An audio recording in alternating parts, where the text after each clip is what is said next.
यो दुवैतर्फको प्रत्यक्ष तथा समानुपातिक दुवैतर्फको लागि देशव्यापी रूपमा जुन उम्मेदवारी उठाएको छ र हाम्रो पार्टीले तयार गरेको घोषणापत्र म सरसर्ती वाचन गरेर यहाँलाई सुनाउँछु। मलाई जहाँसम्म लाग्छ तपाईहरुको हातमा पनि आइसकेको छ। प्रतिनिधि तथा प्रदेश सभाको निर्वाचन 2079 को सन्दर्भमा राष्ट्रिय जनमुक्ति पार्टी निम्न अनुसारको घोषणा गर्दछ।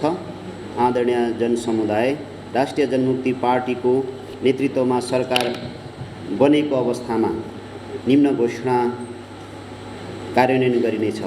1. संघीयताको सम्बन्धमा पूर्ण संघीयताको मर्मअनुरूप प्रदेश र स्थानीय तहका साथै स्वायत्त संरक्षित र विशेष क्षेत्रहरूलाई विकास, निर्माण र प्रशासनमा अधिकतम स्वायत्तताको व्यवस्था गरी अधिकार सम्पन्न गराइनेछ। संघीयतालाई जवाबदेही, मितव्ययी र सुदृढ बनाइनेछ। 2. भ्रष्टाचार निर्मूल गर्ने, भ्रष्टाचारलाई देशद्रोह श्रहको अपराध घोषणा गरिनेछ। भ्रष्टाचारीलाई कडा दण्ड सजाएर निजको सम्पत्ति राष्ट्रियकरण गरिनेछ।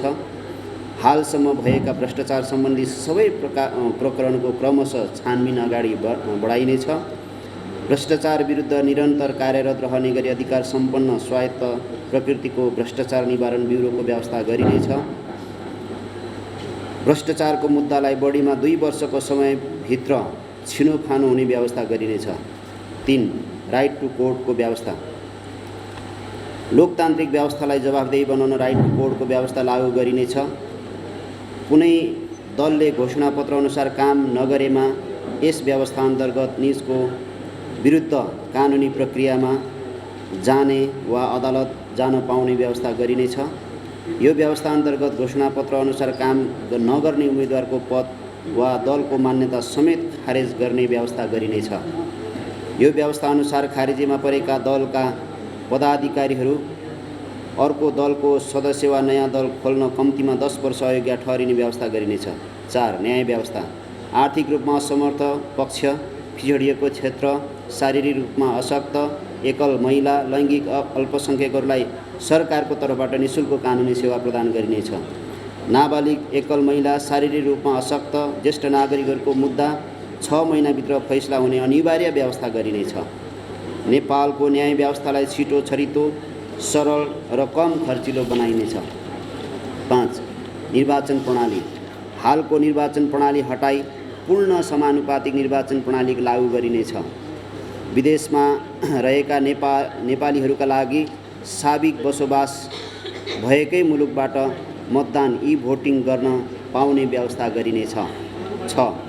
स्वयंसेवी जनप्रतिनिधि, सबै तहका जनप्रतिनिधिहरू तलब पारिश्रमिकधारीको रूपमा रहेकोमा स्वयंसेवी जनप्रतिनिधिको रूपमा रूपान्तरित गरी परिचालित गर्ने राष्ट्रिय नीति बनाइनेछ। 7. अर्थव्यवस्था, ठुला उद्योग र परियोजनाहरूका लागि राज्य, उद्यमी र समुदायको लगानी गर्ने त्रिपक्षीय साझेदारीमा आधारित अर्थनीतिको विकास गरिनेछ। विदेशमा कार्यरत रहेका वा प्रवासी नेपालीहरूलाई नेपालमा लगानीका लागि अत्याधिक प्रोत्साहित गरिनेछ। रोजगार सृजना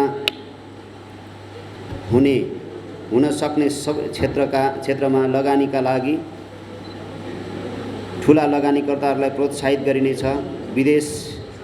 विदेशी ऋण लिने परिपाटी सकेसम्म कम गरिनेछ। बैङ्कहरू मार्फत गरिने ऋण लगानीलाई विकेन्द्रित गरिनेछ। सीमित व्यक्ति, परिवार वा समूह पोषित बैङ्किङ नीति अन्त्य गरिनेछ।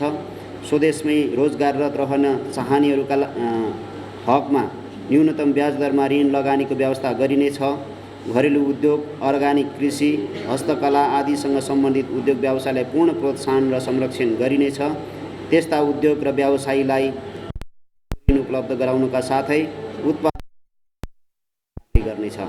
8. नागरिकता, कुनै पनि नेपालीलाई नेपाली नागरिकताबाट वञ्चित गरिने छैन। विविध कारणले विदेशमा नागरिकता लिन बाध्य नेपालीहरूको नेपाली नागरिकता निजले नचाहेसम्म खारेज गरिने छैन। देशको संवेदनशील भू-राजनीति, खुला सीमा र विशाल जनसङ्ख्या भएको छिमेक आदि तथ्यलाई ध्यानमा राख्दै नागरिकता सम्बन्धी मौलिक नीति निर्माण गरिनेछ। नेपालमा रोजगार, व्यवसाय, सेवारत विदेशी नागरिकहरूका लागि आवासीय परिचय पत्रको व्यवस्था गरिनेछ। 9. अन्तर्राष्ट्रिय सन्धि सम्झौताबारे विभिन्न मुलुकहरूसँग गरिएका सन्धि सम्झौता र सहमतिहरू राष्ट्रिय हित र समयानुकूल हुने गरी संशोधन गरिनेछ। छिमेकीहरूसँगको सीमा विवाद र समस्यालाई वैज्ञानिक एवं ऐतिहासिक दस्तावेजको आधारमा समाधान गरिनेछ। खुला सीमा क्षेत्रलाई आवत जावतलाई व्यवस्थित गर्न परिचय पत्र र अभिलेखीकरणको व्यवस्था गरिनेछ। शिक्षालाई माध्यमिक तहसम्म निशुल्क र अनिवार्य तथा उच्च तहसम्मका लागि निशुल्क गरिनेछ। निजी क्षेत्रका शैक्षिक संस्थालाई नाफामूलक नभई सेवामूलक संस्थाको रूपमा रूपान्तरित गरिनेछ। नेपालको शिक्षाको गुणस्तर वृद्धि गरी विश्वस्तरीय शैक्षिक गन्तव्यको रूपमा विकास गरिनेछ। मातृभाषामा शिक्षा दीक्षालाई उचित प्रोत्साहन गरिनेछ। 11. स्वास्थ्य सबै नेपाली नागरिकहरूका लागि स्वास्थ्य बिमा अनिवार्य गरिनेछ। सरकारी अस्पताल र स्वास्थ्य संस्थाहरूको स्तर उन्नति गरी सुविधा सम्पन्न गरिनेछ। आर्थिक अवस्थाका कारण स्वास्थ्य उपचार सेवाबाट वञ्चित हुनुपर्ने अवस्थाको अन्त्य गरिनेछ। तत्काल वा आपतकालीन स्वास्थ्य सेवा, शल्यक्रिया गर्नुपर्ने प्रकृतिका रोग, दुर्घटनाको उपचारको अवस्थामा धरोटी वा अग्रिम शुल्क जम्मा गर्नु नपर्ने व्यवस्था गरिनेछ। निजी क्षेत्रका अस्पताल स्वास्थ्य संस्थाहरूलाई सेवामूलक संस्थामा रूपान्तरित गरिनेछ। नेपाललाई स्वास्थ्य उपचारको भरपर्दो गन्तव्यको रूपमा विकास गरिनेछ।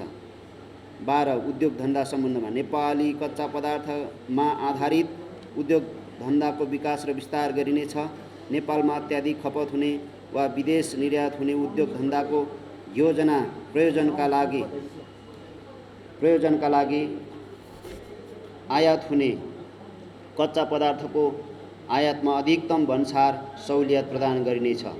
बन्द भएका उद्योग कारखानालाई सुधार गरी पुनः सञ्चालन गरिनेछ। यातायात ठुला सहरहरूमा विद्युतीय ट्राम र विद्युतीय बसहरू सञ्चालन गरिनेछ। पहाडी भेगमा केबल कार र रोपवेलाई वैकल्पिक यातायातको रूपमा विकास र प्रोत्साहित गरिनेछ। निजी प्रयोजनका सवारी साधनमा विद्युतीय यातायातका साधनहरूको प्रयोगलाई प्रोत्साहित गरिनेछ। जनस्तरमा साइकल संस्कृतिको विकास गरिनेछ। 14. कृषि आगामी 5 वर्षभित्र देशलाई कृषिजन्य उत्पादनमा आत्मनिर्भर बनाइनेछ। हिमाल, पहाड र तराई क्षेत्रका लागि भौगोलिक विशेषता अनुरूपको कृषि तथा जडीबुटी जन्य उद्योगको विकास गरिनेछ। सबै कृषकहरूको कृषि बाली बिमा र कृषक बिमाको व्यवस्था सरकारले गर्नेछ। 15. पर्यटन उद्योग पर्यटन क्षेत्रलाई महत्त्वपूर्ण आर्थिक आधारस्तम्भको रूपमा विकास गरिनेछ। भौगोलिक, जैविक, पर्यावरणीय, रैथाने र भाषिक सांस्कृतिक पर्यटनलाई उच्च प्रोत्साहन गरिनेछ। पर्यटन उद्योग व्यवसायलाई प्रोत्साहन, विकास र संरक्षणका लागि यथोचित लगानी गर्नका लागि पर्यटन बैङ्कको स्थापना गरिनेछ।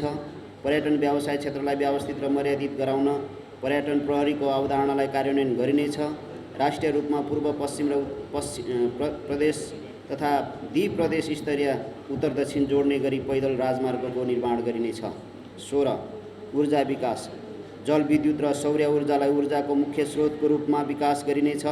सार्वजनिक स्थान, सडक, बगैँचा, पुस्तकालय आदि लगायतका प्रयोजनका लागि सौर्य ऊर्जालाई प्राथमिकता दिइनेछ। भान्सा लगायत घरायसी प्रयोजनका लागि जलविद्युत ऊर्जाको प्रयोग र खपतका लागि प्रोत्साहित गरिनेछ। सम्भावना भएका क्षेत्रहरूमा साना जलविद्युत आयोजना स्थापना स्थानीय समुदायको लगानीमा सञ्चालन गरिनेछ। 17. स्मार्ट गाउँ र गाउँ सहर विकास देशभर हिमाल, पहाड र तराई क्षेत्रमा सबै सुविधाले सम्पन्न प्राकृतिक मैत्री कम्तीमा 1000 स्मार्ट गाउँको विकास गरिनेछ। नेपालको कुल हरियाली क्षेत्र कम्तीमा 50% रहने गरी गाउँ सहर विकास निर्माणका योजनाहरू लागू गरिनेछ। 18. बस्ती विकास र सुकुम्बासीको व्यवस्थापन ऐतिहासिक पुरातात्विक क्षेत्रको सेरोफेरो, पिउने पानीको स्रोतको सेरोफेरो, नदी बग्ने बाटोको सेरोफेरो र बाढी पहिरोको जोखिममा रहेका अव्यवस्थित बस्तीलाई उपयुक्त ठाउँमा सार्ने र व्यवस्थित बस्ती बसाउने नीति बनाइनेछ। 10 वर्ष वा सोभन्दा बढी समय भोग चलन भइआएको तर लाल पूर्जा नभएका गाउँ बस्तीका सुकुम्बासीहरूलाई लाल पूर्जा वितरण गरिनेछ। तर त्यस्तो क्षेत्र ऐतिहासिक, पुरातात्विक र जोखिमयुक्त संवेदनशील क्षेत्र भएमा त्यसको वैकल्पिक व्यवस्था गरिनेछ। सुकुम्बासी परिवारलाई आवासको सुविधा सहित कम्तीमा एक परिवार एक रोजगारको लागि पहल गरिनेछ। सुकुम्बासी परिवारले कृषि कार्य रोजेको अवस्थामा सम्भव भएसम्म सरकारले निजहरूलाई अत्यन्त सस्तो भाडा दरमा खेतीका लागि निश्चित समयसम्मका लागि खेतीयोग्य जमिनको उपलब्ध गराउनेछ। 19 समानुपातिक र विशेष अवसर।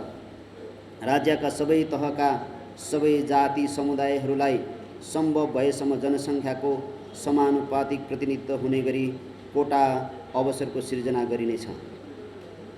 विभिन्न कारणले पछाडि परेका वा पारिएका जाति समुदाय लिङ्गका साथै विकलाङ्गहरूका लागि विशेष अवसर सुनिश्चित गरिनेछ।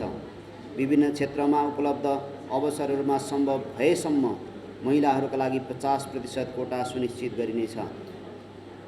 20 स्थानीयलाई अग्राधिकार। जल, जङ्गल, जमिन र खानीको उपयोग गर्दा त्यसमा स्थानीय जनताको अग्राधिकारलाई प्राथमिकतामा राखी योजना कार्यान्वयन गरिनेछ।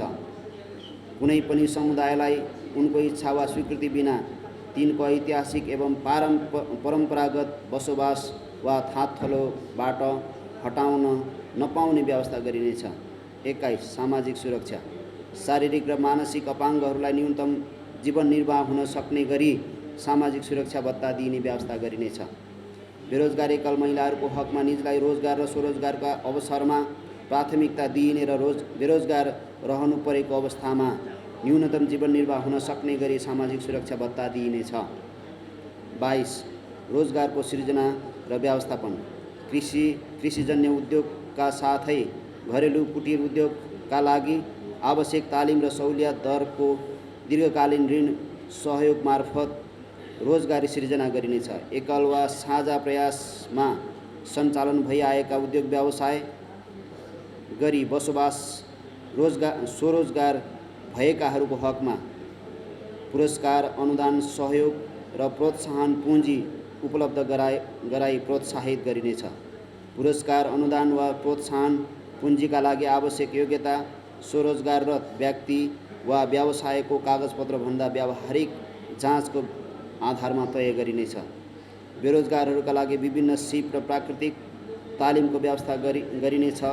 यस्ता तालिम लिएकाहरूले रोजगार नपाउँदाको अवस्थामा सरकारले बेरोजगार भत्ताको व्यवस्था गर्नेछ। 23 विभिन्न मन्त्रालयको व्यवस्था। दलित समुदायको उत्थान र विकासको लागि दलित उत्थान मन्त्रालय, अल्पसङ्ख्यक र सीमान्तकृतहरूका लागि अल्पसङ्ख्यक सुरक्षा मन्त्रालय, जडीबुटी विकासका लागि जडीबुटी प्रवर्धन मन्त्रालय, भूतपूर्व सैनिक तथा प्रहरीहरूका लागि भूतपूर्व सैनिक तथा प्रहरी मन्त्रालयको व्यवस्था गरिनेछ। बुद्ध जन्मस्थल लुम्बिनीलाई विश्व शान्तिको राजधानीको रूपमा विकास गरिनेछ। 24 वैकल्पिक राजधानी। काठमाडौँ उपत्यका बाहिर उपयुक्त स्थान र भूगोल हेरी वैकल्पिक राष्ट्रिय राजधानीको विकास गरिनेछ। 25 धर्मनिरपेक्षता। देशमा प्रचलित सबै धर्मको रक्षा र सम्मान हुने गरी धर्मनिरपेक्ष नीति व्यवहारमा कार्यान्वयन गरिनेछ। सबै धर्मावलम्बीहरूलाई आआफ्नो धर्मदर्शनको विद्यालय सञ्चालन गर्ने कार्यलाई प्रोत्साहन गरिनेछ। 26 विशेष व्यवस्था। अल्पसङ्ख्यक, गरिबीको रेखामुनि रहेका पिछडिएका क्षेत्र र सीमान्तकृत समुदायका लागि शिक्षा, स्वास्थ्य र रोजगारमा विशेष सहुलियत प्रोत्साहनको व्यवस्था लागू गरिनेछ। देशको सीमा क्षेत्रमा भएका घटनामा शहादत भएका एवं विभिन्न समयमा भएका आन्दोलनहरूमा शहादत प्राप्त गरेका व्यक्तिहरूको उचित सम्मान, निजहरूको आश्रित परिवारलाई सहयोग तथा घाइतेहरूका लागि पूर्ण उपचार एवं आर्थिक राहतको व्यवस्था गरिनेछ। अल्पसङ्ख्यक, सीमान्तकृत, लोपोन्मुख समुदायको साथै मौलिक विशेषतायुक्त क्षेत्रहरूको लागि स्वायत्त क्षेत्र, विशेष क्षेत्र, संरक्षित क्षेत्र आदिको व्यवस्था गरिनेछ। उच्च स्तरको वा महँगो प्राविधिक शिक्षाको लागि न्यूनतम ब्याजमा दीर्घकालीन ऋण सहयोग दिने व्यवस्था गरिनेछ। गम्भीर प्रकृतिका क्यान्सर, मृगौला, मुटु आदि रोगबाट ग्रसित विपन्न परिवारलाई निःशुल्क उपचारको साथै नियमित औषधि खुराकी सेवनका लागि आर्थिक सहयोग दिने व्यवस्था गरिनेछ। 27 थप व्यवस्था मानव अधिकार र प्रेस स्वतन्त्रताको हकलाई पूर्ण रूपमा सुनिश्चित गरिनेछ। जातीय छुवाछुत एवं छुवाछुत मुक्त राष्ट्रको घोषणाको अवधारणालाई व्यावहारिक रूपमा कार्यान्वयन गरिनेछ। वैदेशिक रोजगारीबाट अनुभव प्राप्त गरी आएका नेपालीहरूको सिप, दक्षता र अनुभवलाई सदुपयोग गर्ने गरी राष्ट्रिय नीति बनाइनेछ। ILO 169 लगायत नेपालले हस्ताक्षर गरेका सबै महासन्धिहरूको पूर्ण पालना र कार्यान्वयन गरिनेछ। कुनै पनि क्षेत्रमा कार्यरत मजदुरलाई डेरा भाडा, उपचार र बिमा सेवा निःशुल्क गरिनेछ र निवृत्ति भरण पेन्सनको व्यवस्था हुनेछ।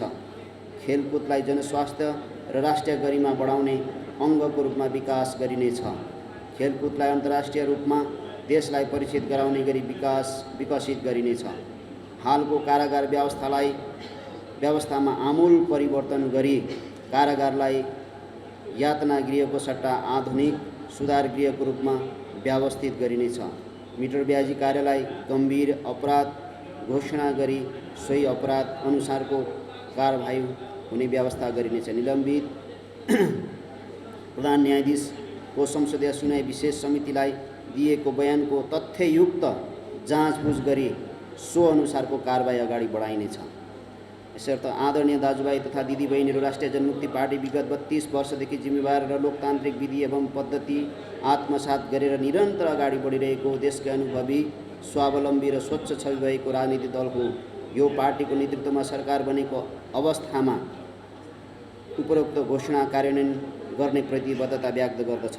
साथै अहिले नेवा देवदबु सोनिग विशेष प्रदेशको अध्यक्ष श्री कृष्ण महर्जन र नेवा देवदबु सोनिग बागमती प्रदेशका विष्णु गोपाल महर्जनको संयुक्त हस्ताक्षरमा बागमती प्रदेशको लागि जारी भएको नेवा मङ्का मुद्दाको 13 बुँदे घोषणापत्र पनि हाम्रो पार्टी पूर्ण रूपमा स्वीकार गर्दछौँ र हाम्रो पार्टीले जितेको अवस्थामा यसलाई पूर्ण कार्यान्वयन गर्ने प्रतिबद्धताका साथै यो मेरो घोषणापत्र वाचन यही अन्त्य गर्दछु।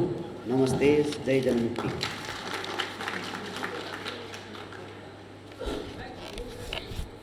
धेरै धेरै धन्यवाद चेतबहादुर आलेज्यूलाई।